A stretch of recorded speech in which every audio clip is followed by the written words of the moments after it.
Hola, ¿cómo les va?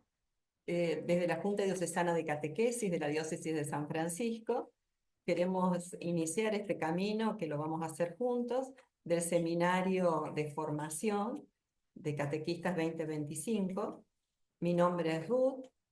Mi nombre es Betty. Mi nombre es, soy el padre Gonzalo. Bueno, las dejo con las chicas que vamos a compartir esta primera unidad que ahora ya vamos a ir viendo despacito. Espero que se encuentren todos bien, que podamos hacer este camino tan lindo que es encontrarnos para mejor disfrutar y conocer la experiencia de la catequesis, que queremos que nos transforme a todos, no solo para ser mejor catequistas, sino para vivir intensamente la experiencia de la fe que Jesús nos ha dejado, especialmente en este tiempo en que, bueno, vamos ya marchando y abriendo este espacio de formación. Los dejo con las chicas.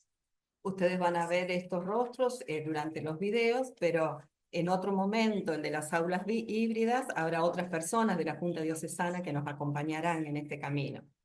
Vamos a compartir ahora una pantalla, la pantalla con los temas de este primer encuentro.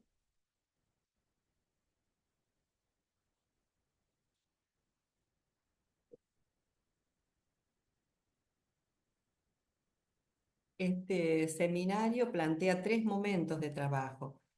El espacio virtual, que es el que estamos compartiendo, donde vamos a introducir los temas con sus fuentes, sus materiales de apoyo, su material teórico. Un momento personal, donde cada uno de ustedes resolverán las cuestiones intelectuales, digamos, se aproximarán al material, lo podrán aprovechar de modo que cada uno pueda en función de sus tiempos, sus intereses, y a través de trabajos prácticos realizarán sus experiencias personales en base al material teórico. Y un tercer momento, que va a ser el momento que tendremos 2 veces al mes, uniendo dos temas, en los cuales haremos la vivencia comunitaria del camino que vayamos haciendo en cada uno de los encuentros. Hoy comenzamos con el tema de la revelación y su transmisión. ¿Por qué así? Porque realmente todo el camino de la evangelización tiene su origen en la revelación de un Dios que ha tenido el primer gesto, la primera palabra, que se ha revelado a cada uno de nosotros. Bueno, queremos comprender cómo lo ha hecho. Queremos intentar repetir ese modelo de Jesús para poder llegar a todos en el lugar en que cada uno esté desarrollando su misión en este momento. Somos muy distintos en el grupo, tendremos experiencias distintas o no tendremos experiencias pastorales. Así que también es parte de el acompañarnos, de esperarnos. Habrá temas que les interesen más a alguno de ustedes y otros a otros. Bueno, ese es el camino también que tenemos que hacer como iglesia. En la historia de la humanidad encontramos una constante. Los hombres de todos los tiempos, de todas las culturas, buscaron a Dios de diferentes maneras, por medio de sus creencias y sus comportamientos religiosos. Sus formas de expresión son tan universales que podemos llamar al hombre como un ser religioso. De hecho, la psicología nos describe como con apertura a la verdad, a la belleza, con sentido del bien moral, con libertad, que aspira al infinito y a la felicidad. Es decir, el hombre, aun sin saberlo, busca a Dios. Sus facultades lo hacen capaz de Dios. Ahora, para que el hombre pueda entrar en intimidad con Él, Dios se revela, Dios se da a conocer, iniciando un diálogo salvador que es pura iniciativa del amor de Dios. Este designio divino de la revelación se realiza a la vez mediante acciones y palabras íntimamente ligadas entre sí que se esclarecen mutuamente. Vamos a utilizar para este tema fundamentalmente la Dei Verbum, que ustedes después la van a tener en la bibliografía.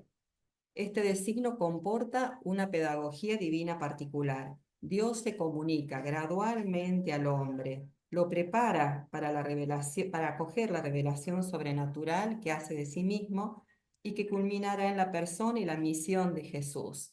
Eso también lo vamos a encontrar en el catecismo, con esa cita textual. Estamos viendo verbos que nos expresan esa iniciativa de Dios. En consecuencia, por esta revelación, el Dios invisible habla a los hombres como amigos. Movidos por su gran amor, mora con ellos para invitarlos a la comunicación consigo.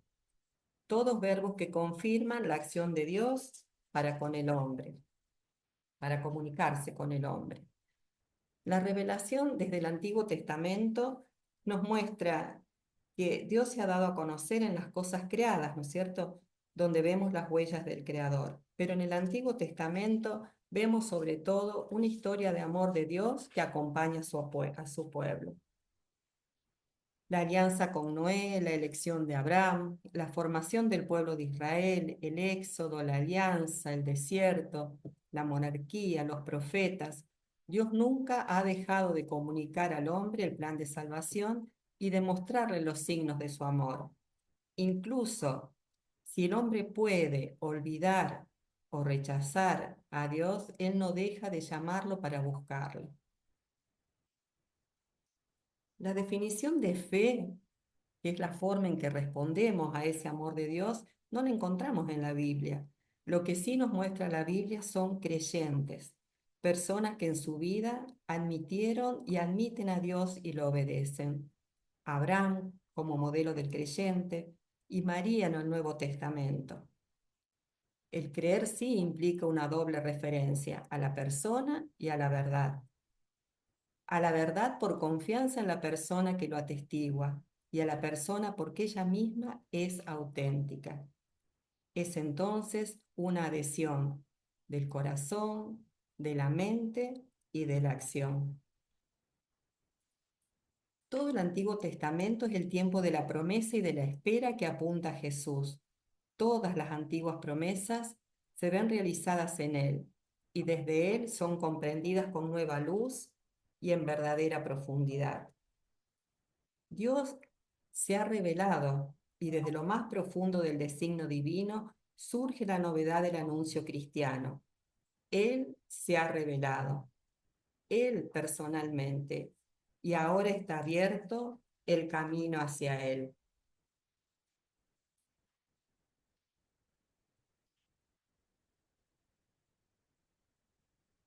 Jesús, viendo a Él, que es ver al Padre con su total presencia y manifestación personal, con obras, señales y milagros, y sobre todo con su muerte y resurrección, y finalmente con el Espíritu de verdad, completa la revelación y confirma con el testimonio divino que Dios, que vive en Dios con nosotros para librarnos del pecado y de la muerte y resucitarnos a la vida eterna. El Señor, después de su muerte y resurrección, dio el Espíritu Santo para cumplir la obra de la salvación y envió a los discípulos a continuar su misión en el mundo. Del mandato misionero del resucitado brotan los verbos de la evangelización, unidos estrechamente entre sí. Proclamen, hagan discípulos, bautizándolos y enseñándoles, sean mis testigos, hagan esto en memoria mía, ámense los unos a los otros. Así se configuran las líneas de una dinámica del anuncio, en la que se combinan estrechamente el reconocimiento de la acción de Dios en el interior de cada persona, el primado del Espíritu Santo y la apertura universal de todo hombre. El Espíritu Santo es el verdadero protagonista de toda esta misión eclesial. La Iglesia es inseparable de la misión del Hijo y de la misión del Espíritu Santo porque constituyen un solo plan de salvación. Los apóstoles transmitieron todo lo que recibieron para que el Evangelio se conservara constantemente íntegro y vivo en la Iglesia. Los apóstoles dejaron como sucesores a los obispos, entregándoles su propio cargo de magisterio, leemos en Dei Verbum. Esta tradición apostólica progresa en la Iglesia con la asistencia del Espíritu Santo, puesto que va creciendo la comprensión de las cosas creadas y de las palabras transmitidas. ¿Cómo se transmite esta revelación? De dos maneras. con la transmisión viva de la palabra de Dios, también llamada tradición, y con la Sagrada Escritura, que es el mismo anuncio de la salvación puesto por escrito. Por esta tradición, la Iglesia vive con la certeza de que el Señor, que habló en el pasado, no cesa de comunicar hoy su palabra en la tradición viva de la Iglesia y en la Sagrada Escritura. Tradición y escritura están estrechamente unidas y compenetradas, manan de la misma fuente, se unen en un mismo caudal, corren hacia el mismo fin. La Sagrada Escritura es la palabra de Dios en cuanto escrita por inspiración del Espíritu Santo. La tradición recibe la palabra de Dios encomendada por Cristo y el Espíritu Santo a los apóstoles y la transmite íntegra a los sucesores, para que ellos, iluminados por el Espíritu de la verdad, la conserven, la expongan, la difundan. Por eso la Iglesia no saca exclusivamente de la Escritura la certeza de todo lo revelado. El magisterio de la Iglesia, sostenido por el Espíritu Santo y dotado del carisma de la verdad, ejerce su oficio de interpretar auténticamente la palabra de Dios a quien sirve. Esto ha sido encomendado solo al magisterio vivo de la Iglesia, la interpretación de la palabra de Dios, el cual lo ejercita en nombre de Jesús, es decir, encomendado a los obispos en comunión con el sucesor de Pedro. El magisterio entonces guarda íntegramente la revelación, la palabra de Dios contenida en la tradición y la Sagrada Escritura, y asegura su continua transmisión, sirviendo a la palabra, nunca estando sobre ella. Venimos hablando de magisterio, de textos del magisterio de la Iglesia, que hemos citado muchos, pero para poder llegar a verlos más cercanos, para la misión catequística que nos llama en este momento, veamos cómo están relacionados con, por ejemplo, el directorio de la catequesis, que es el marco teologal de la catequesis.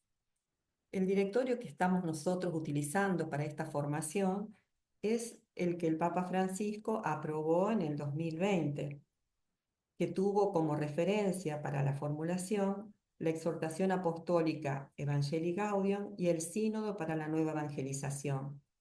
Pero este directorio continúa en sintonía con el directorio anterior, que había sido formulado por Juan Pablo II luego de la publicación del Catecismo de la Iglesia Católica.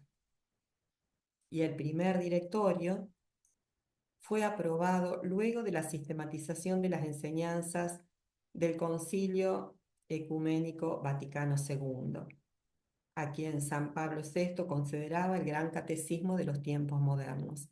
¿Qué queremos decir con esto? Que hay una línea de continuidad entre los documentos del Magisterio de la Iglesia que iluminan claramente la catequesis del tiempo actual.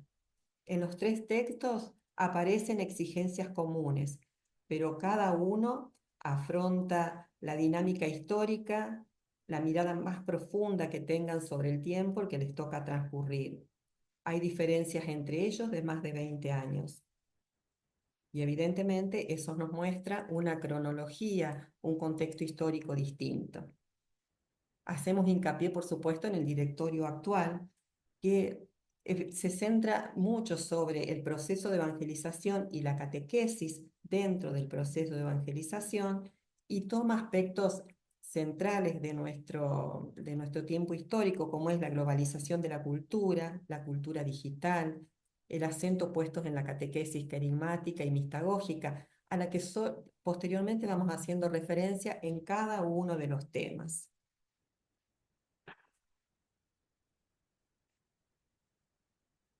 Según las palabras del Papa Pablo VI, podemos decir que evangelizar constituye, en efecto, la dicha y la vocación propia de la Iglesia, su identidad más profunda. Ella existe para evangelizar. En este proceso de evangelización tenemos distintos aspectos y podemos decir, la evangelización es un proceso porque la Iglesia, movida por el Espíritu Santo, anuncia el Evangelio, que se difunde por todo el mundo. Y en este proceso, la Iglesia está impulsada por la caridad y así impregna a todos, ofreciéndole la transformación a la luz del Evangelio. Se acerca a todos, dialogando y compartiendo la novedad de vida de los cristianos y que puedan entender así las razones de fraternidad y esperanza. Proclama el Evangelio mediante el primer anuncio, llamando a la conversión. Inicia en la fe y en la vida cristiana mediante el itinerario catecumenal, catequesis, sacramentos, ejercicios de caridad, experiencia fraterna, incorporando a unos y reconduciendo a otros a la comunidad cristiana. Mediante una educación permanente de la fe, la celebración de los sacramentos y el ejercicio de la caridad, alimenta a los fieles hacia el don de la comunión, despertando la misión y enviando así a todos a ser discípulos de Cristo y así todos poder anunciar el Evangelio. Podemos hablar de etapas de evangelización y lo vamos a ver en esta placa, que en realidad no son etapas sucesivas, sino que son dimensiones de un proceso. En esta parte de las etapas de la evangelización podemos considerar el proceso evangelizador, por consiguiente está estructurado así. La acción misionera para los no creyentes, la acción catequéticos iniciatoria para los que necesitan completar o reiniciar ese trabajo en la fe. Y la acción pastoral para cristianos que ya están maduros.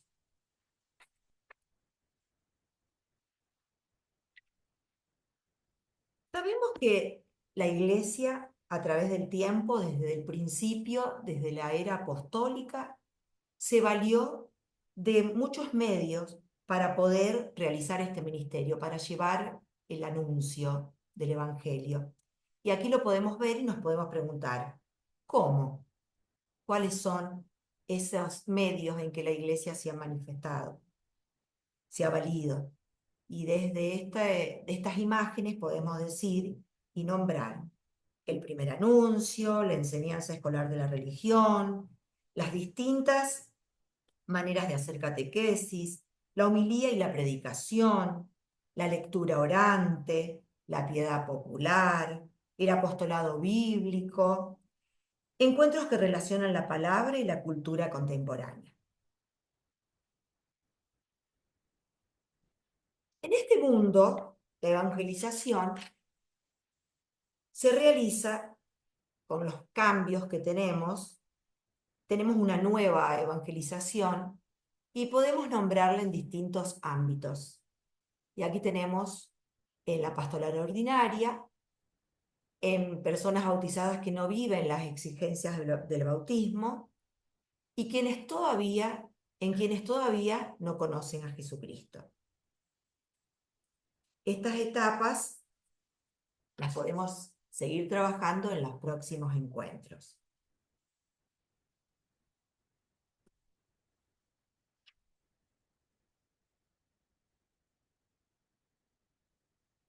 Dentro de esta nueva evangelización, en que nos valemos según todo lo que nos propone el directorio 2020, en el que estamos basando nuestras propuestas, especialmente, tenemos que lo podemos hacer en los distintos aspectos.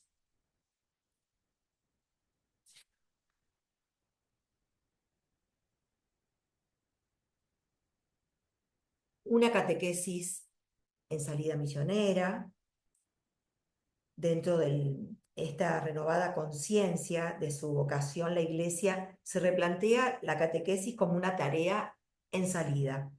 Esto significa estar cerca de la gente, allí donde están. La catequesis también acompaña a los creyentes en su crecimiento de fe y haciendo los discípulos, como ya decíamos, para que puedan salir a misionar también y ser capaces de participar de ese anuncio del Evangelio. La catequesis como signo de la misericordia, y bueno, podemos decir y afirmar que no hay anuncio de fe si no hay un signo de misericordia. Estamos llamados a proclamar esta verdad que es el amor de Cristo, es lo que nos dice el Papa Francisco. La catequesis puede comprenderse como una realización de la obra de misericordia espiritual en el enseñar al que no sabe. También sí es la misericordia de la revelación. Esto es también la condición del anuncio y el estilo de la pedagogía que vamos a utilizar. Y la catequesis como laboratorio de diálogo es así como Jesús, si recordamos, Jesús cuando se encuentra con la samaritana y la lleva al encuentro del agua viva. Y podemos decir que la catequesis es un verdadero laboratorio de diálogo, porque en lo más profundo de cada persona se encuentra con la vitalidad, deseos, búsquedas y limitaciones de la sociedad. En la actualidad, este diálogo con la sociedad, con las culturas y con otros creyentes es particularmente necesario como una contribución a la paz sin negociar la propia identidad cristiana. En el directorio, como decíamos, se plantea, como decía Ruth, una catequesis querigmática. Y vemos que aquellos que hoy piden o han recibido la gracia de los sacramentos, a menudo no tienen una experiencia explícita de fe. Por otro lado, un anuncio formal que se limite a la simple enunciación de los conceptos de la fe no permite la comprensión de la fe misma. La catequesis ya no se limita a ser un momento de crecimiento más armónico de la fe, sino que contribuye a generar la fe misma. El anuncio, por lo tanto, ya no se puede considerar simplemente como la primera etapa previa a la catequesis, sino como la dimensión constitutiva de cada momento de la catequesis. Y decimos querigma como el primer anuncio, pero no porque sea el primero cronológicamente, sino por ser el elemento constitutivo del anuncio, el anuncio de nuestra fe. Es el anuncio central de nuestra fe. En el Nuevo Testamento tenemos diferentes formas de anunciarse el querigma y así constituyen distintas formas de comprender la fe. Y nos quedamos con estas frases de Evangelio Gaudium, que dice así: Jesucristo te ama, dio su vida para salvarte y ahora está vivo a tu lado cada día para iluminarte, para fortalecerte, para liberarte. Bueno, cuántos desafíos para evangelizar en este tiempo, ¿no es cierto? Pero como siempre, Francisco nos anima. Miren qué hermoso mensaje nos deja en Evangelii Gaudium. La identidad cristiana, que es ese abrazo bautismal que nos dio de pequeños el Padre, nos hace anhelar como hijos pródigos y predilectos de María el otro abrazo, el del Padre misericordioso que nos espera en la gloria. Hacer que nuestro pueblo se sienta como en el medio de estos dos abrazos es la dura pero hermosa tarea del que anuncia el Evangelio. Es por ello que todo el arte del evangelizador está en hacer sentir entre esos dos abrazos la ternura reconfortante y bienhechora de Dios. En la misma exhortación apostólica nos da algunas líneas de acción estrechamente solidarias de esta dinámica evangelizadora. Primero, aprender a descansar en la ternura del Padre, contemplar el amor de Dios, el reconocimiento del primado de la gracia, dice, ponen el cuerpo en reposo, permitiéndole saborear la ternura de Dios que se nos da y nos abraza. En cualquier forma de evangelización, el primado es siempre de Dios. La iniciativa es de Dios. Él nos amó primero. También dice, antes de toda tarea evangelizadora, necesitamos físicamente ponernos en paz y hallar el descanso, sabiendo que la salvación está en marcha en el mundo, para toda la humanidad. Y agrega la cita de Pablo VI en Evangelii Nuncianti, aunque nosotros no lo anunciemos, subrayando así la gratuidad y amplitud de la gracia divina que se desborda por todas partes. Menciona que la caridad y la revolución de la ternura deben estar presentes siempre, que Dios vive entre los ciudadanos promoviendo la solidaridad, la fraternidad, el deseo de bien, de verdad, de justicia. Nos propone edificar el cuerpo social, una permanente mirada hacia nosotros mismos para evitar los males que nos enferman como iglesia. Y la iglesia, como mensajera de caridad, habla de caridad con caridad, yendo siempre al encuentro del otro. Entonces, ¿qué catequista necesitamos para esa iglesia, para esa evangelización? El directorio nos propone o nos menciona que el catequista es ante todo testigo de la fe y custodio de la memoria de Dios, maestro y mistagogo, acompañante y educador. Sobre estos temas lo retomaremos luego. Pero los queríamos invitar a que en el momento en que ustedes tranquilos se pongan a ver este material y el que van a recibir, y digamos a pasar por el corazón lo que hemos escuchado y lo que van a leer, lo hagan después de leer este texto de Juan. Allí, con la certeza de que Él pidió por nosotros, podemos asumir toda tarea evangelizadora.